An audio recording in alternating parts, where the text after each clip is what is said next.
नमस्कार दोस्तों। तो आज का जो हमारा टॉपिक है वो है M S Excel power query. तो ये पावर क्वेरी है क्या? तो power query M S Excel का एक ऐसा फीचर है जो कि नॉर्मली डेटा एक्सट्रैक्ट, ट्रांसफॉर्मेशन और लोड के लिए इस्तेमाल होता है। तो अब ये डेटा एक्सट्रैक्शन, ट्रांसफॉर्मेशन और लोड क्या है, तो इसको हम थोड़ी देर में समझते हैं। ठीक है, तो अभी देख लेते हैं कि हमें इसकी ज़रूरत क्यों है। तो दोस्तों, सालों से हम एम एस एक्सेल के फॉर्मूला जैसे कि वी लुकअप हो गया, index match, text function etcetera etcetera अपने कामों के लिए इस्तेमाल करते आए हैं। करेक्ट। और दूसरा ये है, दूसरी दूसरी जो चीज़ हम इस्तेमाल करते आए हैं वो है विजुअल बेसिक। तो ये भी एक प्रोग्रामिंग लैंग्वेज है और इसमें अद्भुत क्षमता है डेटा ट्रांसफॉर्म करने की।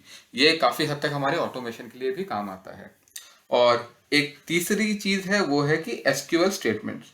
तो वीबीए की तरह ये भी एक पावरफुल लैंग्वेज है और ज़्यादातर इसका इस्तेमाल होता है डेटा मैनिपुलेशन टेक्निक्स में, जैसे कि सॉर्ट हो गया, ग्रुप हो गया, ट्रांसफॉर्म हो गया। तो सच तो ये है कि बहुत सारे जो हमारे एक्सेल के जानकार भी है, तो उनको भी वो भी इस लैंग्वेज से कम ही परिचित है। तो पावर क्वेरी को अगर हम समझे तो इन तीन चीज़ों का, कौन सी तीन चीज़ों का? जैसे कि एम एस एक्सेल फॉर्मूलाज हो गया, वीबीए हो गया और ये एसक्यूएल स्टेटमेंट्स हो गया, इनका एक कॉम्बिनेशन है। और ये आपके एक्सेल में जो आपका काम करने का जो तरीका है उसको बदलने की क्षमता रखता है। और ये मैं अपने मैंने इस पे जितना भी काम किया, अपने अनुभव से, अपने एक्सपीरियंस के बेस पे ये बात बोल रहा हूँ। हालांकि मेरा उद्देश्य कहीं पे भी एक्सेल फॉर्मूलाज या जैसे कि वीबीए हो गया या एसक्यूएल को कम करके आंकने का बिल्कुल नहीं है। पर पावर क्वेरी के द्वारा आप इन तीनों को एक साथ यूज कर सकते हैं और अपना काम जो है वो काफी कम समय में कर सकते हैं। तो अभी देखना ये है कि ये काम करता कैसे है। तो पावर क्वेरी के मेनली अगर देखा जाए तो इसके तीन चरण है। पहला है एक्सट्रैक्ट, दूसरा है ट्रांसफॉर्म और तीसरा है लोड। तो एक्सट्रैक्ट बेसिकली है कि डेटा को एक्सट्रैक्ट करना अलग अलग सोर्सेज से, जैसे कि हो गया टेक्स्ट फाइल, आपके CSV files, Excel files, database इत्यादि। दूसरा हो जाता है ट्रांसफॉर्म। तो ट्रांसफॉर्म जो है, ये बेसिकली इसका मतलब है डेटा क्लीनिंग, आपके डेटा को यूनिफॉर्म करना और उसको प्रोसेस करना, ये ट्रांसफॉर्मेशन के अंडर आता है। और तीसरा जो चरण है वो है लोड डेटा। तो लोड डेटा बेसिकली ये होता है कि हम जहाँ पे डेटा लोड करते हैं और किस रूप में हम डेटा को लोड कर रहे हैं। तो ये हो जाता है कि एक्सेल टेबल के रूप में हम डेटा को लोड करना चाहते हैं, पावर पिवट मॉडल में, पावर बीआई में, या फिर कनेक्शंस ओनली के लिए। ठीक है, तो चलिए आज का जो टॉपिक है उसको यहीं से स्टार्ट करते हैं। तो आज हम स्टार्ट करेंगे इंपोर्ट बेसिक डेटा जो है। हम देख लेते हैं कि डेटा को इंपोर्ट कैसे करते हैं। जो हमारा प्रथम चरण है एक्सट्रैक्ट डेटा, वो कैसे किया जा सकता है। ठीक है, तो चलिए शुरू करते हैं। मेरे पास ये दो फाइलें हैं, मैं आपको दिखा देता हूँ कौन सी दो फाइलें हैं। ये मैंने एनएससी की वेबसाइट से निकाला हुआ है। तो ये है एक इंडाइसिस जो सीएसवी फॉर्मेट पे है। सीएसवी का मतलब होता है कॉमा सेपरेटेड वैल्यूज। और दूसरा जो होता है वो है मेरे पास टेक्स्ट फाइल। ठीक है, मैं आपको खोल के दिखा देता हूँ एक बार ये टेक्स्ट फाइल कैसे दिख रहा है। तो आप देख सकते हैं जो डेटा है कितने क्लटर्ड तरीके से आ रहा है, मतलब ये डेटा बिल्कुल भी यूनिफॉर्म रूप में नहीं है। और दूसरा जो है वो सीएसवी फाइल है, कॉमा सेपरेटेड वैल्यूज है। तो ये डीलिमिटेड फाइल्स है मेरे पास दोनों के दोनों। ठीक है, और इसको मैं बंद कर लेता हूँ फिलहाल के लिए। और अब हम ये दोनों डेटा लोड करने वाले हैं पावर क्वेरी में। तो कैसे हम पावर क्वेरी के अंदर लोड करें? तो सबसे पहले लोड करने के लिए हमें जाना होगा डेटा में, राइट। उसके बाद आप देख सकते हैं यहाँ पे अलग अलग आइकन्स बने हुए हैं अलग अलग सोर्स से डेटा एक्सट्रैक्ट करने के लिए, जैसे कि गेट डेटा है, फ्रॉम टेक्स्ट है, फ्रॉम वेब है, फ्रॉम टेबल रेंज है। तो हम करेंगे फ्रॉम टेक्स्ट एंड सीएसवी। तो जैसे ही मैंने ये सिलेक्ट किया, ये मेरा, मुझे इस लोकेशन से अपनी फाइल उठानी है। तो सबसे पहले हम कर लेते हैं टेक्स्ट डेटा को अपलोड, जो कि हमारा बिल्कुल भी यूनिफॉर्म तरीके से नहीं था। और मैं करता हूँ यहाँ पे, इसको सिलेक्ट करता हूँ और करता हूँ इंपोर्ट। तो जैसे ही मैंने इंपोर्ट किया, ये ले जाता है मुझे पावर क्वेरी के एक प्रीव्यू के अंदर। ठीक है, कि ये फाइल पावर क्वेरी में किस तरीके से दिखने वाली है। आप देख सकते हैं कि ये फाइल, मतलब एक इसने प्रीव्यू दे दिया है कि पावर क्वेरी एडिटर के अंदर ये फाइल हमें कैसे दिखने वाली है। मैं, और नीचे हमारे पास यहाँ पे तीन ऑप्शन है, लोड, ट्रांसफॉर्म डेटा और कैंसिल। तो मैं करता हूँ फिलहाल के लिए ट्रांसफॉर्म डेटा। तो जैसे मैं क्लिक करता हूँ ट्रांसफॉर्म डेटा के अंदर, ये मुझे ले आता है पावर क्वेरी एडिटर में, राइट। जैसे ही आप देख सकते हैं कि पावर क्वेरी एडिटर में ये एक टेबल फॉर्म में आ रहा है कॉलम हेडर्स के साथ। ठीक है, और अगर यहाँ पे देखेंगे जो ये क्वेरी का नाम है इंडाइसिस टेक्स्ट फाइल, ये हूबहू हमारा जो फाइल है उस वो वाला नाम है, यही क्वेरी का भी नाम यहाँ पे ऑटोमेटिकली आ गया है। और ये नीचे कुछ अप्लाइड स्टेप्स है यहाँ पे, जैसे सोर्स हो गया, प्रोमोटेड हो गया, चेंज टाइप हो गया, ये कुछ अप्लाइड स्टेप्स ऑटोमेटिकली आ गए हैं। करेक्ट। तो यहाँ पे आप देख सकते हैं, जैसे कि ये सोर्स पे मैं क्लिक करता हूँ तो सोर्स जो क्या है अब देखिए ये जो है ये टेबल फॉर्म में है और ये है प्रोमोटेड हेडर्स। प्रोमोटेड हेडर्स मतलब अगर आप सोर्स पे जाएंगे तो यहाँ पे देखेंगे यहाँ पे जो ऊपर की हेडिंग्स है या column 1 column 2 column 3 column 4 column 5 इस तरीके से लिखा हुआ है। लेकिन जैसे आप प्रोमोटेड हेडर्स में जाते हैं तो यहाँ पे आप देखें, यहाँ पे जो कॉलम के जो नाम है इसने अपने आप ही जो फर्स्ट रो था उसको हेडर में प्रोमोट कर दिया है। करेक्ट। तो ये पावर क्वेरी इतना इंटेलिजेंट है कि अपने आप आइडेंटिफाई कर ले कि जो फर्स्ट हेडर है उसको हमें उसको उसको हेडर में बदलना है। और तीसरा है चेंज टाइप। चेंज टाइप करता क्या है, आपके जितने भी यहाँ पे डेटा है उसको आइडेंटिफाई करता है कि उसका डेटा टाइप क्या होने वाला है। जैसे ये इंडेक्स अगर आप देखेंगे तो यहाँ पे एबीसी लिखा हुआ है, तो ये है basically text data type. Correct. ये जो है आपका ये है फ्लोट डेटा टाइप डेसिमल्स में। ठीक है, इसी तरीके से अलग अलग टाइप की डेटा टाइप है।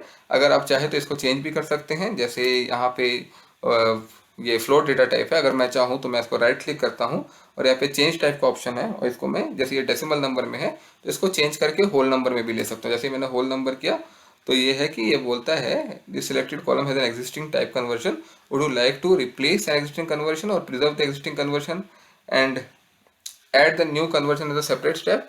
तो मैं फिलहाल के लिए करता हूँ रिप्लेस करंट।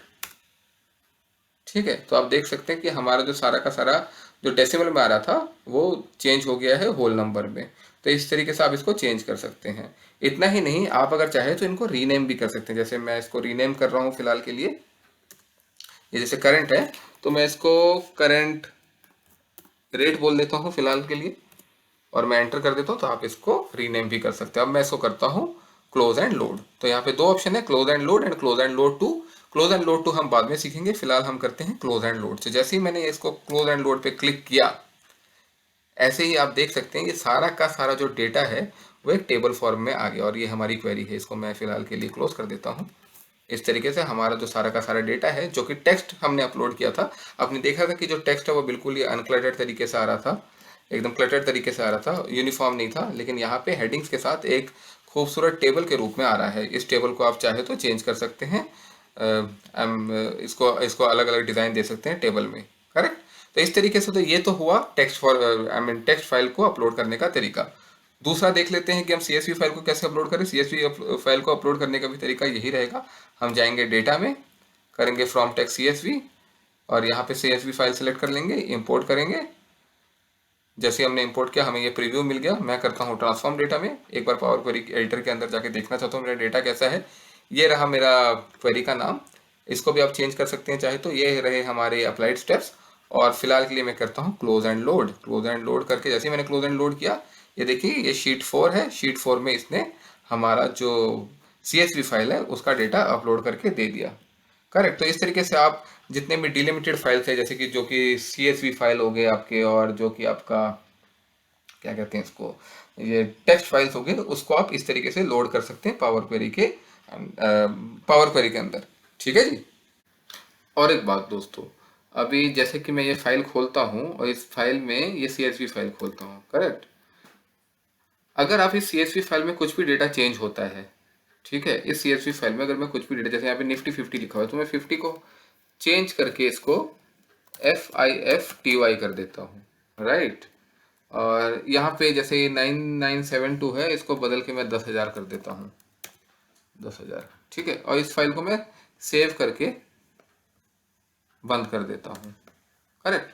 और तो जो भी चेंज हमने वो CSV फाइल में किया, जो कि हमारे सोर्स फाइल में किया, वो चेंजेस यहाँ पे लाने के लिए हमें दोबारा से लोड करने की जरूरत नहीं है। हमें क्या करना है, हमें राइट क्लिक करना है और रिफ्रेश करना है।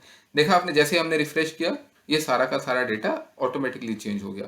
तो ये भी एक पावर क्वेरी का फायदा है कि जो अगर आपके सोर्स के फाइल में कुछ चेंज होता है तो यहाँ पे वो चेंजेस ऑटोमेटिकली आ जाते हैं। आपको सिर्फ करना क्या है, आपको सिर्फ राइट क्लिक करना है और रिफ्रेश में क्लिक करना है और बस इतना ही, और आपका डेटा जो है वो ऑटोमेटिकली अपडेट हो जाएगा।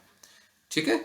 तो ये तो हुआ एक तरीका जहाँ पे पावर क्वेरी में हम डेटा लोड कर रहे हैं डिलिमिटेड फाइल से। ठीक है, अभी हम देखते हैं कि किस तरीके से हम टेबल के थ्रू यहाँ पे अपलोड कर सकते हैं डेटा को। तो अभी आप जैसे देखा कि किस तरीके से हम जो अलग सोर्सेज है, डिलिमिटेड फाइल्स हो गया, जैसे हमारा CSV फाइल हो गया, टेक्स्ट फाइल हो गया, उसको कैसे अपलोड करते हैं। लेकिन अब हमें देखना है कि अगर एक्सेल में हमारे पास डेटा है तो उसको कैसे अपलोड करें। जैसे अभी हमारे पास एक्सेल के अंदर ये डेटा है, करेक्ट, ये वही डेटा है। मैं इसे कुछ कॉलम्स डिलीट कर देता हूँ क्योंकि मुझे इतने सारे कॉलम्स नहीं चाहिए। मैं कंट्रोल माइनस करके इनको हटा देता हूँ और मुझे सिर्फ इतनी कॉलम्स चाहिए। अब ये जो डेटा है मुझे पावर क्वेरी में अपलोड करना है। तो इसको करने के हमारे पास तीन तरीके हैं। सबसे पहला तो ये है कि इसको हम टेबल में कन्वर्ट करें। तो टेबल में कन्वर्ट करने के लिए हमें करना क्या है, हम शॉर्टकट की यूज़ करते हैं Ctrl+T, और इसको मैं टेबल में कन्वर्ट कर लेता हूँ। यहाँ पे मैं डालता हूँ माई टेबल इज हेडर्स, ओके, और मैं ओके कर देता हूँ। और इस टेबल का एक नाम दे देता हूँ मैं। इस टेबल का नाम दे देता हूँ new table, new underscore table. ठीक है, मैंने इस टेबल को नाम दे दिया है न्यू। अब मुझे ये जो टेबल है इसको पावर क्वेरी में अपलोड करना है। तो ये हम कैसे करेंगे, ये बिल्कुल आसान तरीका है। फिर से जाएंगे डेटा के अंदर, डेटा में अंदर जाके यहाँ पे जो हम सिलेक्ट करेंगे फ्रॉम टेबल रेंज, राइट। और जैसे ही मैंने फ्रॉम टेबल रेंज किया, इसने ऑटोमेटिकली पकड़ लिया कि मुझे कौन सा टेबल मतलब पिक करना है। तो ये देखिए, इसने मेरा न्यू टेबल जो है उसी को पिक किया। ये हमारी क्वेरीज बन रही है। अगर हम यहाँ पे क्लिक करें तो हम देख सकते हैं ये जो हमारी, ये भी हमारी क्वेरी है और ये हमारी क्वेरी का नाम है। लेकिन आप यहाँ पे देखते हैं कि यहाँ पे प्रोमोटेड हेडर्स वाला जो जो अप्लाइड स्टेप है वो नहीं दिख रहा। उसका कारण ये है कि जो टेबल्स थे उसमें ऑटोमेटिकली हेडर्स हैं, राइट। इसी वजह से यहाँ पे जो वो प्रोमोटेड हेडर वाला जो स्टेप है वो नहीं आ रहा। फिलहाल के लिए मैं इसको क्लोज एंड लोड नहीं करता, इसको मैं बंद कर देता हूँ। तो मैं do you want to keep your changes, no, तो मैं डिस्कार्ड कर देता हूँ। लेकिन अगर आप इसको लोड करते तो ये भी लोड हो जाता है इसी तरीके से, ठीक है। तो ये तो हुआ एक तरीका जहाँ पे आप डेटा को लोड कर सकते हैं, ठीक है। अब दूसरा तरीका क्या है, ये तो हुआ अगर आप अगर आप अपने डेटा को टेबल के रूप में चेंज करते हो तो ऐसे लोड कर सकते हैं। और दूसरा तरीका क्या है इसको लोड करने का, मैं ये पूरा डेटा सिलेक्ट कर लेता हूँ, ठीक है। और मैं जाता हूँ यहाँ पे नेम रेंजेस में, ठीक है। मुझे जाना पड़ेगा इसके लिए फॉर्मूलाज में, और फॉर्मूलाज में यहाँ पे है नेम मैनेजर, ठीक है। और यहाँ पे मैं इस डेटा को एक नाम दे देता हूँ। जैसे यहाँ पे नाम दिया हुआ है इंडेक्स का, मैं इसको नाम देता हूँ डेटा अंडरस्कोर न्यू करके, ठीक है। और यहाँ पे देखिए, यहाँ पे जो रेफर्स टू, यहाँ पे ये जो फॉर्मूला है इसने बता दिया है कि हमें कौन से रेंज से कौन से रेंज तक डेटा लेना है। तो दूसरा तरीका ये है डेटा लोड करने का, हम कर देते हैं ओके, और इसको कर देते हैं क्लोज, करेक्ट। अब ये जो हमारा डेटा है इसका हमें नाम मिल गया है। तो अभी हम इसको भी अगर हमें लोड करना है तो किस तरीके से करेंगे, ये देखिए फ्रॉम टेबल रेंज है, तो मैं इसको करता हूँ फ्रॉम टेबल रेंज। और जैसे ही मैंने फ्रॉम टेबल रेंज किया, ये देखिए जो हमारा डेटा न्यू है ऑटोमेटिकली इसने यहाँ पे लोड कर दिया है। तो नेम रेंजेस के थ्रू भी आप इसको लोड कर सकते हैं। और ये देखिए यहाँ पे दोबारा से वही तीन स्टेप दिख रहे हैं, सोर्स, प्रोमोटेड हेडर्स, क्योंकि ये टेबल नहीं है, यहाँ पे हेडर्स को पावर क्वेरी को प्रोमोट करना पड़ा है। जो फर्स्ट रो है, करेक्ट, जो ये फर्स्ट रो है ये ऑटोमेटिकली प्रोमोट हुए हैं एज अ हेडर। और ये तीसरा जो है चेंज डेटा टाइप, कि इसने जो डेटा टाइप है उसको आइडेंटिफाई किया है। तो इस तरीके से आप जो ये नेम रेंज डिफाइन करके भी आप डेटा को अपलोड कर सकते हैं पावर क्वेरी के अंदर। फिलहाल मैं इसको भी डिस्कार्ड कर देता हूँ एज ऑफ नाउ। दोस्तों, आज हमने सीखा MS एक्सेल पावर क्वेरी में डेटा को लोड कैसे करते हैं अलग अलग सोर्सेज से, ठीक है। अब आगे क्लासेस में हम और सीखेंगे कि डेटा अगर अपेंड करना हो तो अपेंड कैसे करें हम, और किस किस तरीके से हम आगे डेटा को ट्रांसफॉर्म और अलग अलग तरीके से लोड भी कर सकते हैं। तो आज के लिए बस इतना ही। Thank you very much, good bye.